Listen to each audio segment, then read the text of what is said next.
बिस्मिल्लाहिर्रहमानिर्रहीम, अस्सलाम वालेकुम। Welcome to my kitchen. आज मेरे किचन में बहुत ही मज़ेदार, बहुत ही टेस्टी सी मकई की रोटियां बन रही हैं जो बिल्कुल परफेक्ट बन के तैयार होंगी।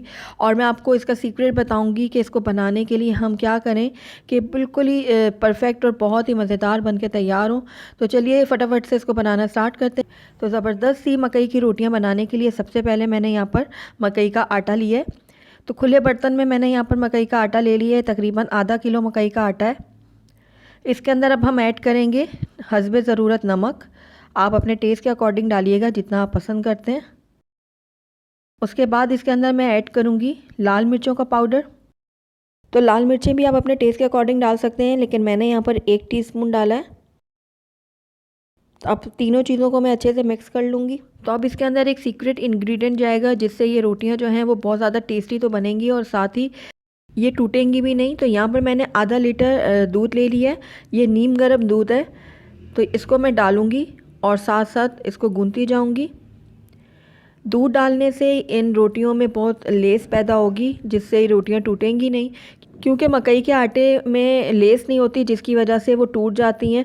तो बहुत ही ज़्यादा ध्यान से उसको पकाना पड़ता है। लेकिन जब आप इसमें नीम गर्म दूध ऐड करेंगे तो आटे में लेस पैदा होगी और रोटियाँ हमारी टूटेंगी नहीं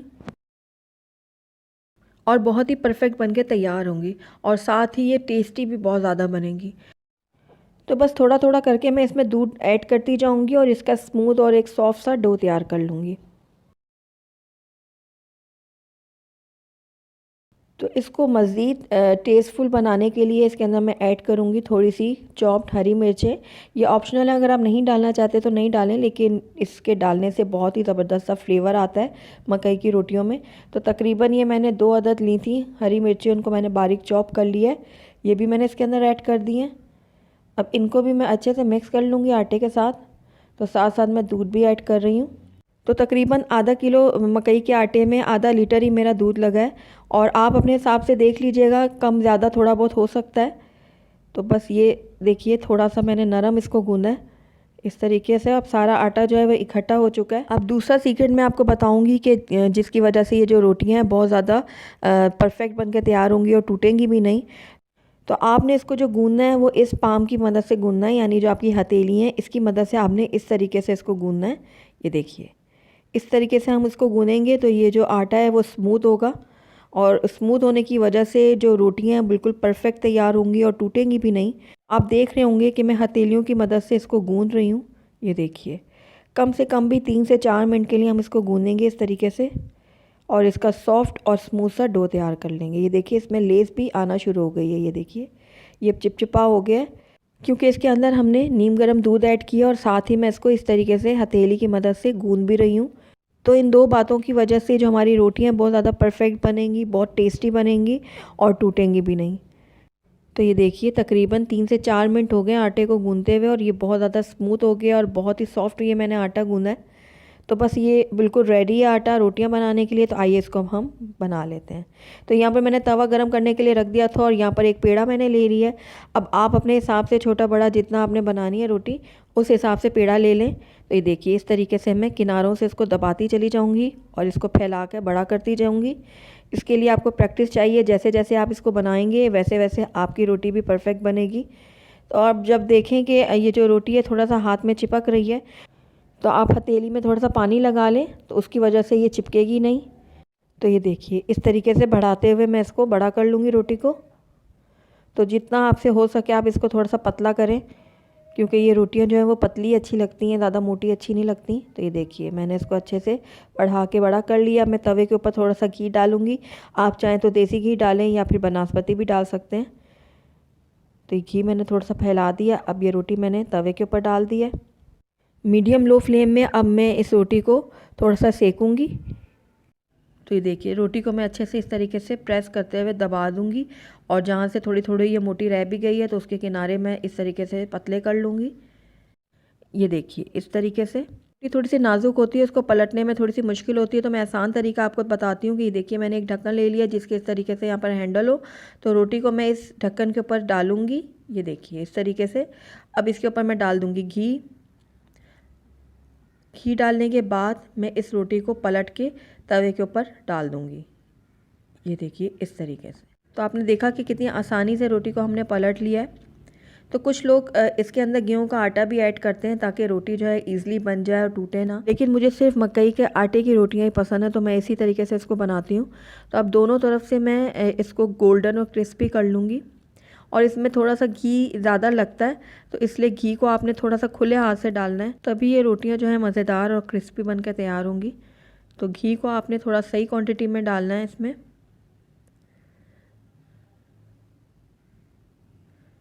तो ये देखिए इस तरीके से फैलाते हुए मैंने थोड़ा सा घी इसमें और शामिल किया है। अब साथ साथ मैं इसको चमचे की मदद से इस तरीके से प्रेस करती रहूँगी ताकि चारों तरफ अच्छा कलर आए, एक जैसा कलर आए। तो अब इसको मैं दोबारा से पलटूँगी। तो ये देखिए इसको मैंने पलट दिया दोबारा। आप देख रहे होंगे कि इसमें कितना अच्छा गोल्डन कलर आया और साथ ही ये क्रिस्पी भी बहुत ज़्यादा बनी है। तो बस दूसरी तरफ से भी मैं इसको गोल्डन और क्रिस्पी होने तक पका लूँगी। तो ये देखिए दोनों तरफ से ये बहुत अच्छे से कुक हो चुकी है। तो अब इसको उतार लेते हैं हम एक प्लेट में। मुख्तलिफ़ चीज़ों के साथ इस रोटी को सर्व किया जाता है। आप गाजर के साग के साथ इसको सर्व करें, बहुत ही टेस्टी लगेगा। और साथ ही इसको आप सरसों के साग के साथ सर्व करें, वो भी बहुत ज़्यादा टेस्टी लगता है, जिस तरीके से मैं सर्व कर रही हूँ। और उसके साथ मक्खन हो तो और भी ज़्यादा मज़ा आ जाएगा। अगर आप मेरे हर स्टेप को फॉलो करेंगे तो आप भी इसी तरीके से बहुत ही ज़्यादा टेस्टी और परफेक्ट रोटियां बना सकते हैं। तो ज़रूर ट्राई कीजिएगा। मेरे रहीम शुरू अल्लाह के नाम से जो बड़ा मेहरबान निहायत रहम करने वाला है। अस्सलाम वालेकुम, वेलकम टू माय किचन। आज मेरे किचन में बहुत ही हेल्दी और मज़ेदार सी बन रही है बेसन की रोटी, जो हेल्दी होने के साथ साथ बहुत ज़्यादा टेस्टी भी होती है। शुगर के मरीजों के लिए ये रोटी बेस्ट है, और इसके अलावा अगर आपको कॉन्स्टिपेशन रहती है तो उसके लिए भी ये रोटी बहुत अच्छी है। इसके अलावा जो लोग डाइटिंग कर रहे हैं ना, उनके लिए भी ये रोटी जो है ना बेस्ट है। इसके साथ मैं आपको एक खास किस्म की चटनी की रेसिपी भी दूंगी, जो टेस्टी होने के साथ साथ बहुत ज्यादा हेल्दी है। तो आपने जरूर ट्राई करना है मेरी इस रेसिपी को। तो चलिए फटाफट से इस हेल्दी और मजेदार सी रेसिपी को बनाना शुरू करते हैं। तो बेसन की रोटी बनाने के लिए सबसे पहले हम इसके लिए एक आटा गूनेंगे। तो उसके लिए मैंने यहाँ पर एक बाउल ले लिया है, उसके अंदर मैं डालूंगी 1 कप बेसन। बेसन ऐड करने के बाद 1 कप ही इसके अंदर मैं डालूंगी गंदम का आटा। उसके बाद हरी मिर्चें जाएंगी। मैंने यहाँ पर 2 अदद बारीक कटी हुई हरी मिर्चें इसमें ऐड की हैं। आप अपने टेस्ट के अकॉर्डिंग डाल सकते हैं। थोड़ी सी पत्तियां मैंने ली हैं पुदीने की, तो ये मैं इसके अंदर डाल देती हूँ। उसके अलावा इसके अंदर हरा धनिया भी जाएगा, तो ये भी मैंने डाल दिया इसके अंदर। उसके बाद यहाँ पर एक बिल्कुल छोटे साइज की प्याज थी, जिसको मैंने बिल्कुल बारीक चॉप करके इसके अंदर ऐड किया है। 2 खाने के चम्मच इसके अंदर मैंने घी ऐड किया है, देसी घी। आप चाहें तो बनास्पति घी का भी इस्तेमाल कर सकते हैं, इसके अलावा ऑयल का भी इस्तेमाल किया जा सकता है, लेकिन घी में ये ज़्यादा क्रिस्पी बनेगी। अब यहाँ पर 1 चाय का चम्मच मैंने धनिया पाउडर ऐड किया है, बिल्कुल 1/4 टीस्पून डाला है मैंने हल्दी पाउडर। नमक आप अपने टेस्ट के अकॉर्डिंग डालिएगा। जीरा साबुत लिया है इसके अंदर आधा चाय का चम्मच, और यहाँ पर 1 चाय का चम्मच जाएगा कुटी हुई लाल मिर्च का। कसूरी मेथी जाएगी इसमें 1 चाय का चम्मच, और इसको मैंने हाथों में मसल के डाला है, इससे जो है ना इसकी खुशबू निकलेगी बहुत अच्छे से। उसके बाद लहसुन अदरक का पेस्ट मैंने हाफ टी स्पून इसके अंदर ऐड किया है। अब सारी चीज़ों को मैं एक बार अच्छी तरह से मिक्स कर लूंगी। उसके बाद इसमें थोड़ा थोड़ा करके मैं पानी ऐड करूंगी और एक सॉफ्ट सा डो तैयार कर लूंगी। तो ये देखिए थोड़ा सा पानी मैंने डाला, मिक्स किया इसको। उसके बाद और मैंने पानी डाला, और इसके मैं एक बहुत ही सॉफ्ट सा डो तैयार करूंगी। तो ये देखिए ये आटा जो है ना अब जुड़ चुका है। अब इसको मैं 2 से 3 मिनट के लिए ना गूंद लूंगी। इस तरह से मैंने इसको गूंद लिया है। अब ये हमारी डो बिल्कुल रेडी हो चुकी है। बस थोड़ा सा ऑयल का मैं हाथ लगा दूंगी इसके ऊपर, इस तरह से। उसके बाद इसको कवर करूंगी और आधे घंटे के लिए इसको मैं रेस्ट के लिए छोड़ दूंगी। तब तक हम इसकी एक खास चटनी तैयार करते हैं। तो मैंने यहाँ पर टमाटर और लहसुन की चटनी तैयार करनी है। तो उसके लिए मैंने यहाँ पर 3 छोटे साइज के टमाटर थे, ये मैंने रफली काट लिए हैं। 2 हरी मिर्च ली है। यहाँ पर 7-8 मैंने लहसुन के जवे लिए हैं, ये बड़े साइज के थे इसलिए मैंने इतने लिए, नहीं तो आप छोटे साइज के यूज करें ना तो 14 से 15 ऐड कीजिएगा।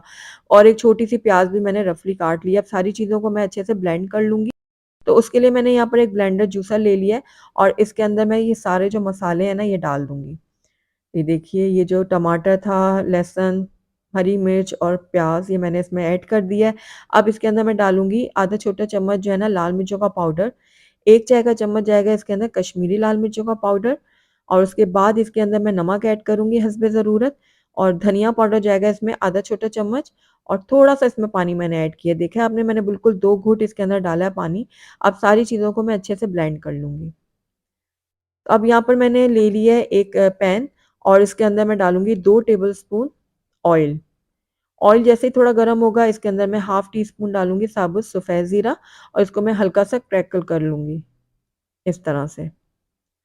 हल्का सा फ्राई करने के बाद जो हमने यहाँ मसाला पीसा था ना, ये सारा का सारा इसके अंदर हम ऐड कर देंगे।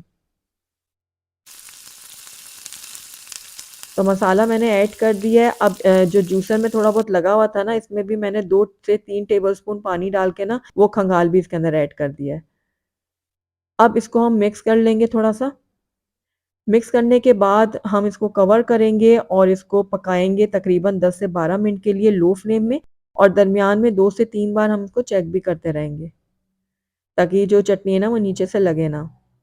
तो तकरीबन ये देखिए 10 से 12 मिनट हो गए हैं, चटनी हमारी बिल्कुल रेडी हो चुकी है।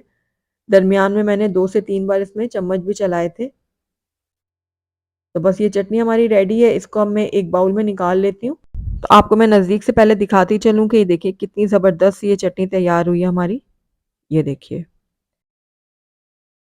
तो चलिए अब इसको मैं अब डाल लेती हूँ एक बाउल के अंदर और हम चलते हैं अपनी डो की तरफ।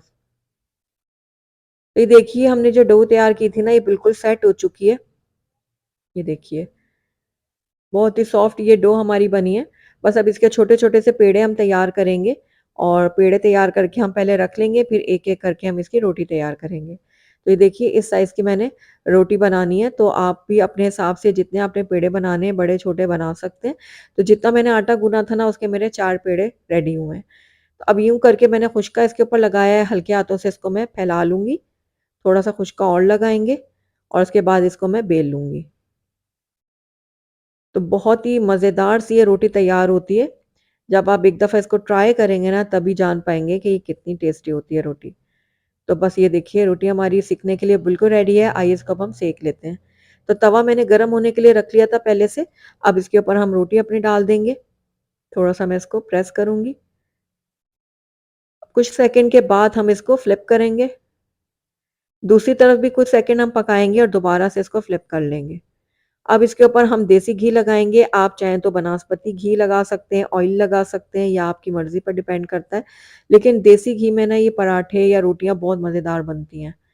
और सबसे बड़ी बात है हेल्दी होता है देसी घी, ज़्यादा उससे जो है ना मोटापा वग़ैरह नहीं होता और टेस्ट में भी एकदम लाजवाब होता है। तो बस ये देखिए इस तरह से मैंने दोनों तरफ से इसको अच्छी तरह से सेक लिया है और बहुत ही ज़बरदस्त सा इसके ऊपर कलर आया है। तो मैं आपको नज़दीक से दिखाती हूँ, ये देखिए। तो इसी तरह से मैं बाकी की भी अपनी रोटियाँ रेडी करती जाऊँगी और इसको मैं रखती जाऊँगी इस तरह से। तो माशाल्लाह से हमारी बहुत ही टेस्टी, बहुत ही हेल्दी सी बेसन की रोटियाँ जो हैं वो बनकर तैयार हो गई हैं। बहुत ही आसान है इन रोटियों को बनाना और टेस्ट तो मैं आपको बता नहीं सकती कि इसका कितना मज़ेदार बना था। आप इन रोटियों को गरमा-गरम सर्व करें इस चटनी के साथ जो हमने लहसुन और टमाटर की बनाई है। बहुत ही ज़बरदस्त सा कॉम्बिनेशन है इन दोनों चीज़ों का। तो आपने ज़रूर ट्राई करना है मेरी इस रेसिपी को। अगर आपको मेरी रेसिपी पसंद आई है तो इसको लाइक ज़रूर कीजिएगा। फ्रेंड्स और फैमिली में इसको ज़्यादा से ज़्यादा शेयर कीजिएगा। अगर आप पहली दफ़ा मेरे चैनल पे आएँ तो काइंडली इसको सब्सक्राइब भी कर लें। साथ ही बेल आइकन को भी प्रेस कर दें ताकि मेरी हर नई आने वाली वीडियो की नोटिफ़िकेशन सबसे पहले आप तक पहुँचे। Thank you for watching. अल्लाह हाफ़िज़।